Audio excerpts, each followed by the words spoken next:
Hey fellow Avengers, thanks for tuning into this one. Marvel Avengers has been out for a week now. I've not done with the campaign yet, so that's why I haven't gone into the whole Avengers initiative side of the thing yet, which is supposed to be the post campaign content. When I wanted to go in there now, it said that I might see some spoilers from the main campaign, so that's why I'm not gonna go in there before I finish the campaign, which should be sometime over this weekend. I'm just going to go through some points of why I think this is a pretty fun game, might be worth your time, and and some points of what I think, what some of the failures are, some critiques I have towards the game.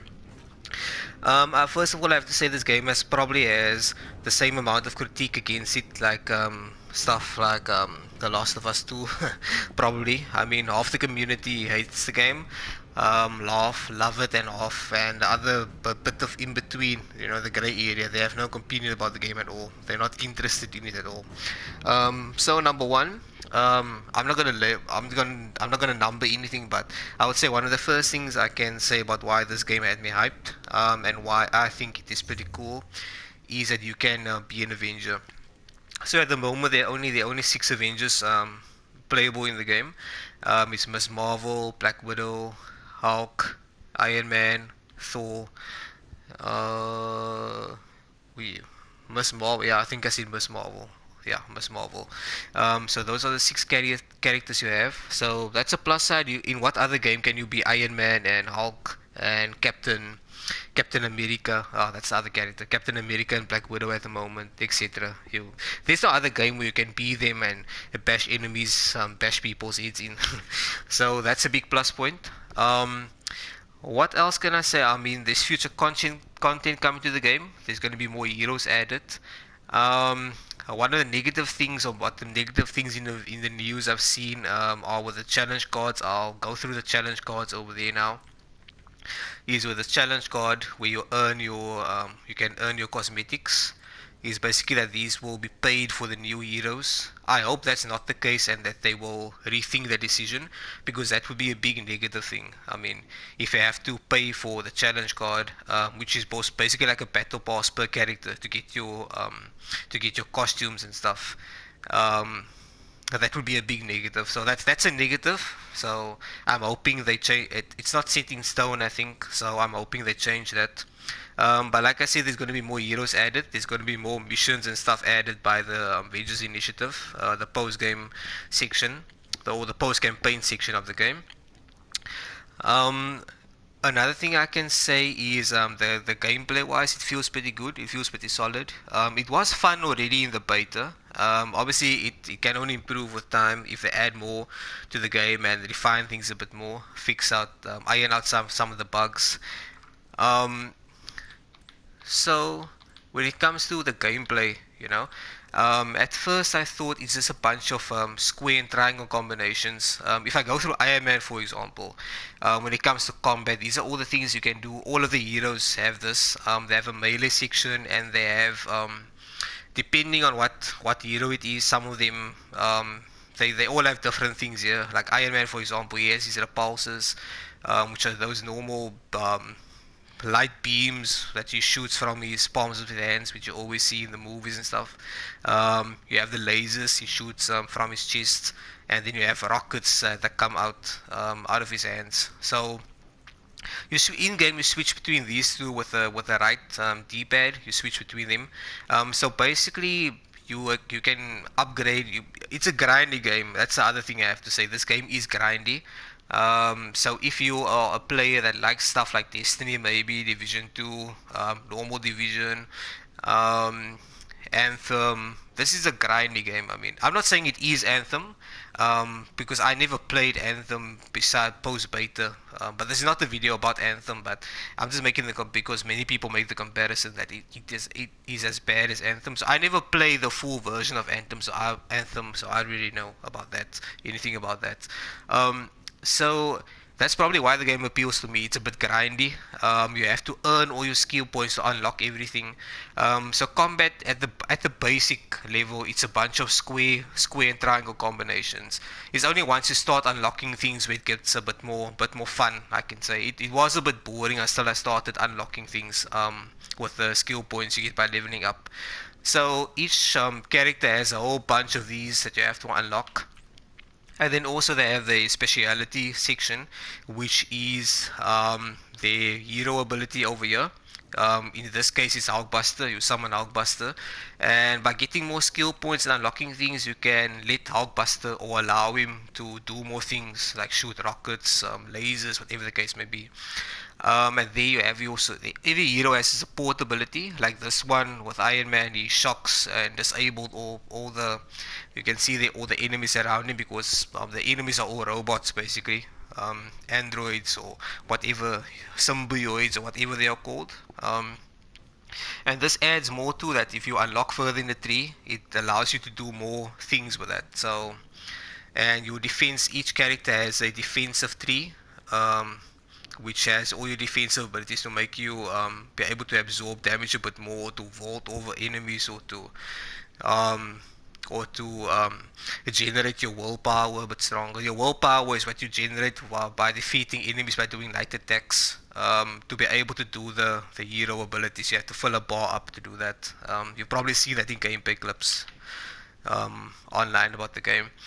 And then you have your there's a mastery tree where you take the hero stuff under speciality and the primary, and then you add more onto that. So this is even more of a grind. I mean, if you have to consider you have to unlock each of these with a skill point. I mean, how many things are here? And each hero has these three things here: primary, speciality, and mastery. Each of them, and the future heroes that are coming will even have more. So it's a very grindy game. Unless they decide to have the marketplace where you can buy your skill points, I wouldn't be surprised if that would be an option. Um, then you can probably buy your skill points at some point. I don't know if they will ever do that, but I mean, it's a possibility for people that don't like grinding. So it's a very grindy game. Just be sure that you'll actually know it's a very grindy game to be able to unlock things and to have fun with the game. Otherwise, you're just going to end up pressing square and triangle the whole time. You're not going to have a lot of fun doing it. It's going to be boring very quickly. Another critique I can put towards the game is besides of it being very very grindy, it's not for everyone. The whole grindy business. I'm a Division 2 player, so I'm fine with being a grind to earn your stuff the hard way. There are some performance hiccups though. I mean, when stuff gets really hectic on screen, this camera can also be a bit wonky at times. You can't see exactly what's going on in combat. But for the most part, it's okay. Performance is a lot better than what it was a week ago. There's been about, I think, 2 or 3 patches already that improved the performance. In the beta itself, in the close and the open betas, there was also patches. So they've been, working on our performance thing. One other final critique I can add is this is the mission structure that I can see in the story campaign.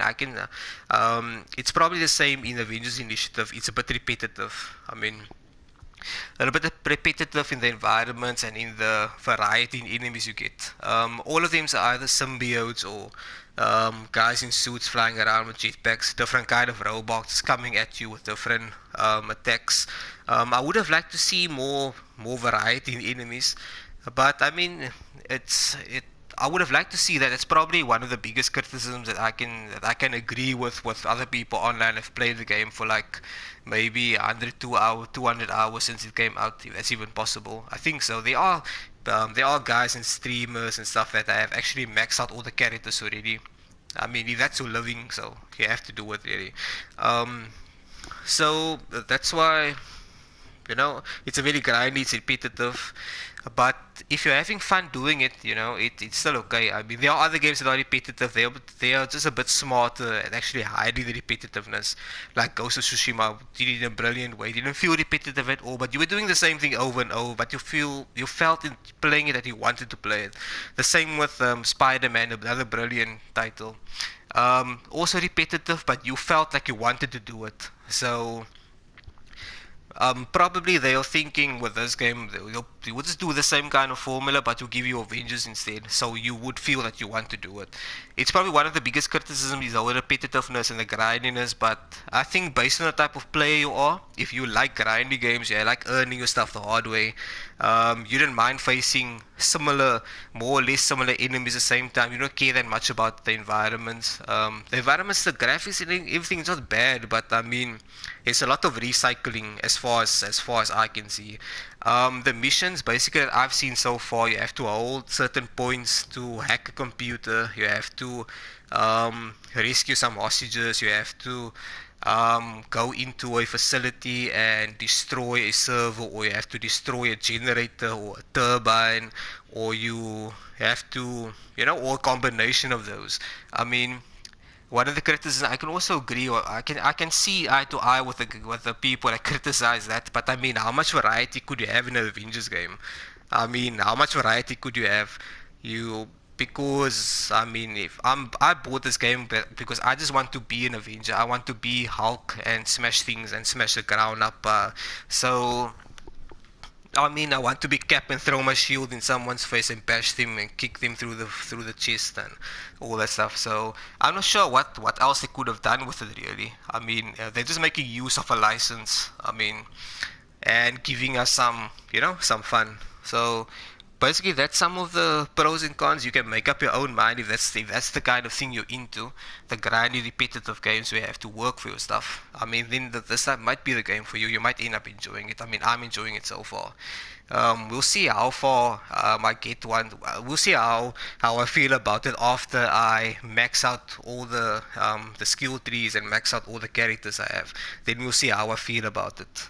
If I still feel the same way. That might be a whole couple of hours. I might get my money's worth before then. So another thing about combat I can say, earlier I talked about the mastery trees and the speciality trees and the abilities and stuff. There's actually there's actually some consideration you have to put in now already. I can see when it comes to builds. It's quite funny to talk in a videos game about builds. I mean, with all my other content being Division mostly. Because there's a few status effects here that actually could help you out in the game. And especially with these artifacts stuff you see here. There are other videos online explaining how all the stuff works. But basically you have, let me see if I have something, like there I have Gamma Dynamo. For example, what do I have on here? I have a Gamma, there's Gamma again. I don't have a particle one here. Oh, there's a particle. That's another one. So I only have on Iron Man himself. I only have two of those special the status effects. There's six of them. You get cryo, cosmic, electro, gamma, particle, and plasma. All of them basically do something else. So you have to mix and match your heroes to get the combinations right, and to do some more damage. Cryo, just to quickly go through it. Cryo, for example, allows you, if you do enough cryo damage to the enemies, you will freeze them. If you do enough cosmic, for example, you will boost your willpower. I mentioned willpower is how you generate your bar to do your hero abilities, and then you get an increase in damage as well. If you do electro, it's a bit, yeah, it's electro, your shock, and then your crits, your critical hits, they go up. You get more crits. You saw their gamma. Gamma basically that poisons all your enemies. The particle, if you think about Pym, Ant-Man, they shrink your enemies. If you do enough Pym damage or particle damage, it shrinks the NPCs and they do less damage to you, and you do a lot more damage to them. And plasma, the last one, that's where you burn your enemies and you stagger them. They can't attack you back. They can't do anything for a short duration of time, depending on the gear you have on per character. So for example, you can have one character do particle, one do gamma to shrink them, the other one doing pum to shrink them, the other one gamma to poison. Because every mission you can have a maximum of 4 Avengers. So you can have some combinations there about what you want to do. So that's another layer to the combat. So it's not only square and triangle like I thought initially it was going to be. Because in the beta I didn't pay a lot of attention to that. I didn't know what all the stuff means. it's not clearly explained to you that well. But if you go into the loading screens where it shows you the tips for the where you can normally press in all the games now lately L1 and R1 to go through the tips, they need to show you there what all the stuff does. So guys, that's basically how a little bit about the combat, a little bit about the challenge card, the cosmetics, some pros and cons. You know what I think about the game, what I think about so far. I'll probably make a video again after I max out all my characters, or once I'm almost, once I've done with the campaign, I go into Avengers Initiative again, just to see how the end game actually is. Because right now the campaign and story, um, oh yeah. Sorry guys, my recording stopped. So just for the last closing thoughts that I wanted to say about the game. I've went through now through the challenge cards, the collection, the cosmetics, the gear. I've talked about the skill trees, about how the combat works, or what I think about the combat, what I think about what they could have done, or where the shortcomings are with the repetitive nature of the enemies, the repetitive recycled environments. It could be a problem for many people. The grindiness to earn all your to fill out all your skill trees. Um, so guys, if you like grinding games, this might be for you. If you like the Avengers, that might be for you. It might not be for you if you don't like to grind for your stuff. If you don't like the Avengers not looking like the movie counterparts, I don't know what the reason is for that. Probably money, contracts, trademarks, legal stuff. That's probably the reason what it is. I'm hoping with the new heroes they're gonna bring out to the game, I'm hoping they don't let us pay for the challenge cards for each of them individually. I hope they don't do that. It won't kill the game for me. I'll probably still play it, just to have all of them and to max them out again. I don't know what there is to do in the game after you've done all the stuff in the Avengers Initiative and you max out all the characters. I don't know what else new there is they're gonna bring to it. Um, Probably raids at some point, I think. Probably raids or strongholds. I think there are strongholds already. They called hives. Like I said, I'll go through the Avengers Initiative after I finish the campaign. Probably within the next few days. We'll see how much game time I get in. Then I'll probably make another video about what I think about it. But that's it now for the combat and stuff. The problems I see. And I hope that they actually bring more stuff to the game to keep it exciting. I still have enough to do at the moment because I haven't maxed out even one of my characters yet, so I still have a lot to do. But I'm just concerned what's gonna happen if I max out everything and then what do I do after that? If you've done all the missions, I mean, you can only do one or the same type of mission so many times, even if it is Avengers, you know. So I'm hoping they bring something new to the game every so often to keep us playing. But yeah, that's it for me for now. Thanks, guys. Thanks for tuning in. Catch you next time.